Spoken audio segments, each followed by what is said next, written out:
Bismillahirrahmanirrahim. Assalamualaikum warahmatullahi wabarakatuh. Alhamdulilladzi arsala rasulahu bil huda wa dinil haqq lidhhirahu 'ala dini kullihi wa kafa billahi syahida.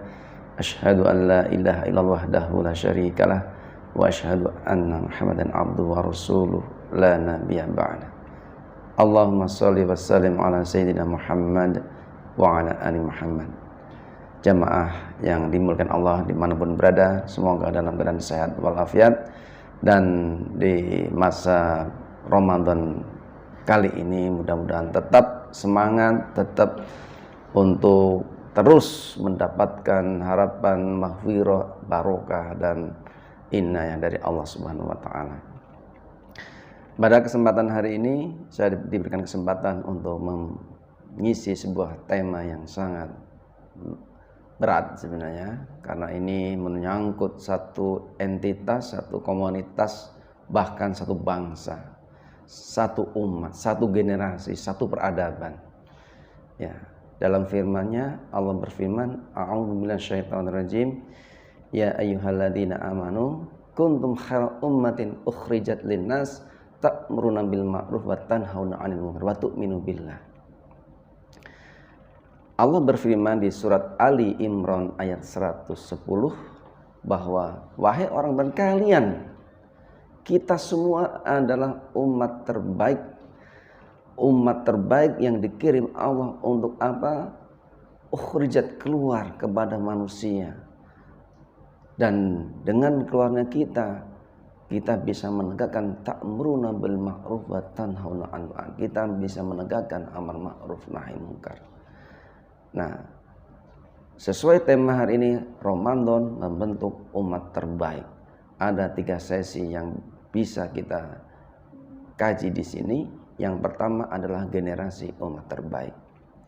Generasi umat terbaik sudah Allah limpahkan, Allah turunkan mukjizat-mukjizatnya, dan sudah dari generasi per generasi, ya. Dari Nabi Adam hingga Nabi Muhammad dan Nabi Muhammad sampai hingga sekarang. Ya, generasi Nabi Muhammad bisa kita lihat dari Khulafaur Rasyidin, setelahnya ya, 4 khalifah yang membentuk peradaban Madani, masyarakat Madani di Madinah, mempunyai wilayah yang sangat luas, bisa menaklukkan Heraklius, ya, salah satu kaisar Romawi yang sangat disegani. Nah, tidak berhenti di situ, kemudian Islam berkembang dengan kekaisaran Imperium Khilafah Bani Abbasiyah, Bani Umayyah, kemudian terus menerus di Turki Utsmani. Nah, menariknya dalam catatan sejarah kekuasaan Islam itu, ya, kita bisa menyaksikan ada kecolongan sejarah. Mengapa ini terjadi kecolongan sejarah? Ya. Di masa Islam sangat kuat, di masa Khilafah Abbasiyah, ada salah satu kota suci yang saat ini sampai sekarang belum selesai, yaitu kota Yerusalem. Itu di tahun penghujung 1000 abad, ya, dikuasai oleh pasukan salib. Dari sisi geopolitik, dari sisi geoekonomi, geomiliter, hampir mustahil untuk dicari atau dicari sebabnya oleh para ahli geopolitik, geomiliter. Kenapa? Karena di utara ada Bani Saljuk, di timur ada Bani Abbasiyah, kemudian di selatan ada Bani Fatimah. Walaupun itu adalah Syiah, tapi paling enggak kenapa itu terjadi, ya. Nah, kemudian alhamdulillah Salahuddin Al-Ayyubi bisa merebut kembali 1 abad kemudian Yerusalem dengan damai, tanpa pertumpahan darah, tidak seperti penaklukan tentara salib waktu itu, ya. Sangat korban di pihak Islam sangat besar, hampir seluruh penduduk kota dibasmi, dibunuh, dibantai. Tapi ketika Salahuddin datang, tidak ada 1 darah pun yang tercecar. Kemudian kegemilangan itu juga dirasakan umat Islam ketika Sultan Muhammad Al-Fatih bisa menaklukkan Konstantinopel di tahun 1453. Dan semenjak itu terus Islam terus jaya dan jaya. Nah, pertanyaannya bagaimana Ramadan bisa membentuk umat terbaik ya. Ramadan dalam hal ini adalah salah satu amalan khusus yang hanya Allah perintahkan untuk khusus orang beriman. Dampaknya juga akibatnya dari amalan ini hanya Allah yang akan membalasnya. Apakah dilipat gandakan sekali, 7 kali, 100 kali, 700 atau dilipat. Nah, ini yang rahasianya Allah. Jadi kita nggak bisa mengukur nanti kita dapat apa dengan Ramadan ini. Ya. Ramadan yang seperti apa yang akan Allah balas? Siyamu li wa ana azibih. Siam adalah untukku, puasa adalah untuk, dan aku sendiri yang akan membalasnya. Seberapa besar Ramadan ini bisa membentuk, bisa menghadirkan salah satu umat terbaik. Kan di Ramadan ini ya, barang siapa yang beriman melaksanakan Ramadan dengan penuh iman dan penuh keikhlasan, penuh dengan kekhusyuan, penuh dengan ketulusan, maka ganjarannya ada dihapuskan, ghufirallahu ma taqaddama min, akan dihapus seluruh kesalahan-kesalahan di masa yang lalu, sehingga di bulan Syawal nantinya kita akan menjadi bersih kembali. Nah, persoalannya sekarang adalah saat ini kita dihadapkan pada amalan-amalan yang Ramadan yang hanya bersifat mahdoniyah, yang bersifat hanya seremonial, ritual, hanya kepada Allah semata. Itu sudah cukup luar biasa. Namun udkhulu fis silmi kafah, masuklah kalian Islam dalam kafah, keseluruhan. Nah, ini menjadi persoalan saudara-saudaraku. Ya. Mengapa? Dimaksud apa yang dimaksud tatakun di surat Al-Baqarah 186 atau 185 itu ya. Itu kalau nggak salah itu disebutkan bahwa ini menjadi salah satu adalah panggilan orang agar tatakun. Produk dari puasa, produk dari Ramadan adalah kita menjadi umat bertakwa. Bertakwa itu sekorelasi dengan umat terbaik tadi di surat Ali Imran ayat 110. Kuntum khairu ummah. Kalian yang terbaik umat.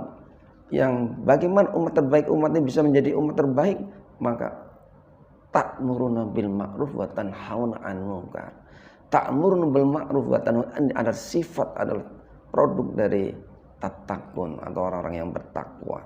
Orang yang bertakwa semestinya harus bisa menyeru pada amal dan mencegah dari kemungkaran. Kalau untuk menyeru kepada kebajikan, siapapun bisa untuk menyeru. Namun bagaimana coba kalau kita mencegah kemungkaran? Bagaimana kita jalan di pasar, kita di jalan stasiun, kita berjalan di terminal, kita berjalan di lorong-lorong. Kita masih saat ini masih menyaksikan saudara-saudara kita tidak berpuasa. Na'udzubillah, summa na'udzubillah. Ya. Setiap hari kita berjalan, kita menyaksikan umat-umat saudara-saudara kita, umat Islam, ya, dari level manapun. Yang kita saksikan adalah level menengah ke bawah. Sedang minum kopi, sedang rokok, sedang bercanda dan sebagainya. Tanpa dosa, tanpa dia bersalah. Tanpa dia bisa terpanggil dengan panggilan Allah dalam surat Al-Baqarah tersebut. Bagaimana kita memulai menjadi umat terbaik?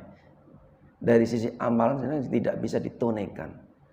Dari sisi kewajiban saja sudah tidak bisa dilaksanakan. Ini baru dari sisi takmur. Kemudian bagaimana dengan kemungkaran yang terjadi? Kedaliman yang terjadi. Penegakan hukum yang tidak adil. Korupsi yang masih merajalela. Disaksikan oleh para pejabat, bisa oleh hampir sebagian besar pemimpin-pemimpin dari pusat sampai daerah. Bagaimana itu bisa dihentikan? Ta'muruna bil ma'ruf, mencegah kemungkaran. Itu bagaimana bisa kalau kita nggak punya kekuasaan? Kita nggak punya authority, kita punya kapasitas untuk mencegahnya.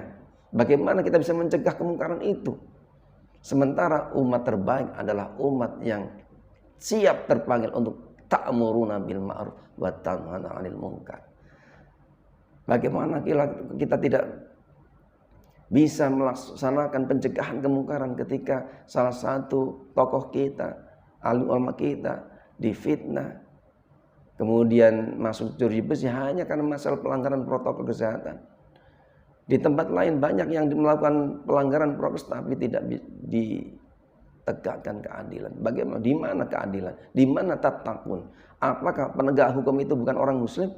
Apakah penegak hukum itu bukan seseorang yang bisa melaksanakan puasa? Apakah mereka nggak tahu tentang tattaqun? Nah, ini jadi pertanyaan. Lalu hakim-hakimnya, jaksa-jaksanya dan lain sebagainya. Ini jadi ironi. Bagaimana umat terbaik bisa kita hadirkan kembali di negeri kita yang mayoritas muslim atau di negeri-negeri Islam. Saudara-saudaraku yang dimuliakan Allah, ini tantangan untuk kita.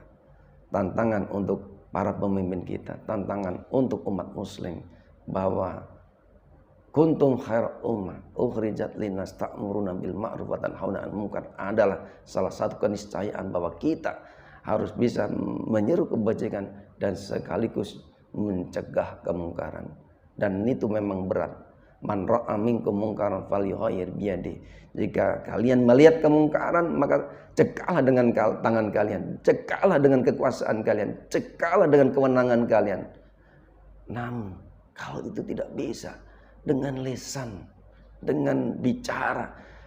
Itu pun saat ini kita bicara banyak yang masuk jeruji besi dengan undang-undang ITE. Banyak ulama-ulama kita sampai sekarang masih dimasuk bui, belum dibebaskan.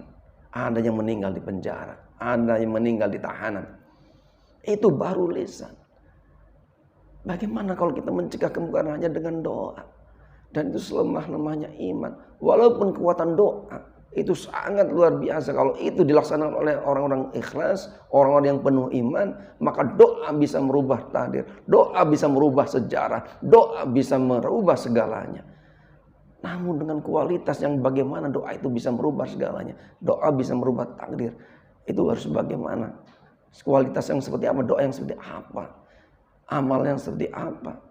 Oleh siapa doa itu diletupkan, doa itu dilantunkan? Nah, pada akhir sesi penutup dari season ini adalah dalam surat Al-A'raf berfirman, "A'udzu minasyaitonir rajim, walau anna ahlul qura amanu wattaqaw lafatahna barakatun minas sama'i wal ardh."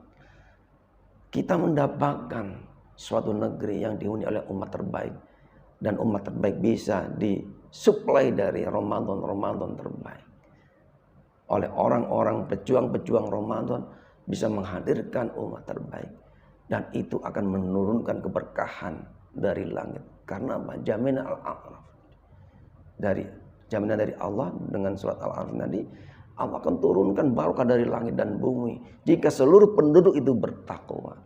Takwa jadi menjauhi kemaksiatan dan melaksanakan perintah-perintah Allah sesuai dengan garis umat terbaik tadi, sesuai garis dengan perintah Ramadan. Dan ini ada korelasi yang sangat bisa menghubungkan antara Ramadan, umat terbaik, dan negeri yang diberkahi. Dan harapannya Ibu Pertiwi ini adalah negeri yang diberkahi. Kenapa?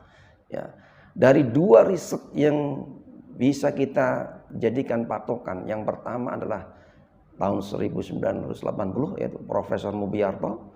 Dan yang kedua dari riset Universitas Chulalongkorn University di Thailand, yang melakukan riset tentang kekayaan Ibu Pertiwi. Ini negeri yang sangat-sangat kaya, negeri yang sangat zamrud khatulistiwa. Ya, Profesor Mubiarto tahun 1980 telah melakukan riset di Laut Arafura tentang udang, komoditas udang di sana. Ya, kalau komoditas udang itu kemudian teliti oleh beliau, diambil jumlahnya untuk diekspor, dari ekspornya kemudian bisa menghidupi seluruh rakyat Indonesia. Artinya apa?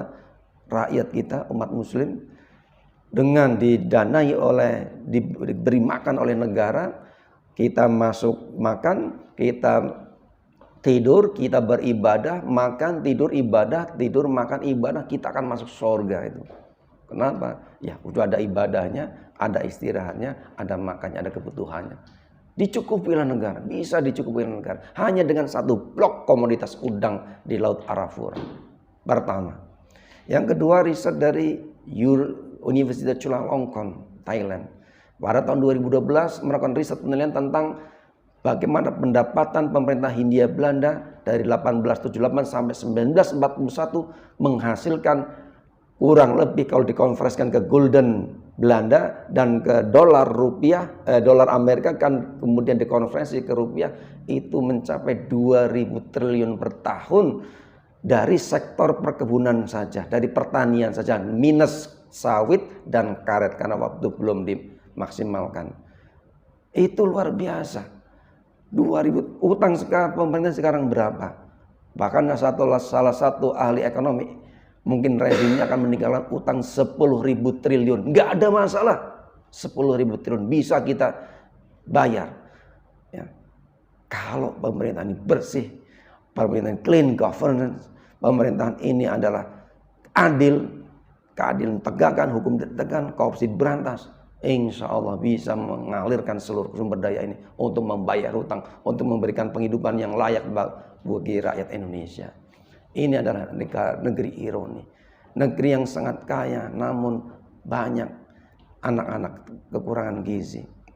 Negeri yang sangat kaya namun banyak pengangguran. Negeri yang sangat kaya namun banyak hutang.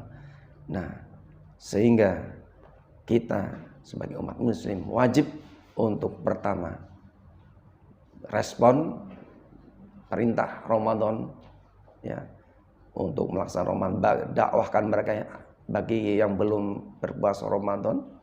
Setelah kita melakukan puasa Ramadan, maka yang berikutnya adalah kualitasnya adalah ta'muruna bil ma'ruf, seru amal ma'ruf dan tegakkan keadilan, hentikan kemungkaran di berbagai sektor, di berbagai level, di berbagai bidang. Sehingga dengan ta'muruna bil ma'ruf, maka respon yang terakhir di surat Al-A'raf akan menghadirkan keberkahan karena seluruh penduduknya bertakwa. Ini yang jadi ending dari kisah kita hidup sebagai sebuah bangsa yang diberkahi, yang Allah rahmati, yang baldatun thayyibun wa rabbun ghafur. Semoga ibu pertiwi Republik Indonesia, bangsa Indonesia bisa mendapatkan keberkahan dari Allah Subhanahu wa taala. Mungkin dari saya cukup sekian, akhir kalam, kurang lebih mohon maaf. Assalamualaikum warahmatullahi wabarakatuh.